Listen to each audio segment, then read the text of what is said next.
আল্লাহ রাসূলের কাছে 10 জন লোক আইছে, 9 জনের কর্ম পড়ে স্যার, একজন পড়ায় না। তো সাহাবীরা প্রশ্ন করলো, আপনি কেন ওনাকে কর্ম করেন?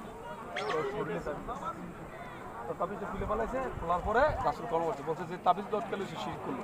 তাবিজে যদি কোরআনের আয়াতও থাকে, পুরা কোরআনও যদি ঝুলিয়ে দেয় শিরক, কোরআন পড়া ফুদিতে আমাকে। অতএব করুন এই তাবিজ আছে না, এটার ব্যাপারে বলা আছে যে লটকালে সে শিরক করলো, শিরক করলে জাহান্নাম। কোরআন আয়াত আছে, যারা শিরক করে, আল্লাহ বলছে ইন্নাল্লাহা লা ইয়াগফিরু আইয়ুশরাকা বিহি ওয়া ইয়াগফিরু মা দুনা যালিকা লিমান ইয়াশা।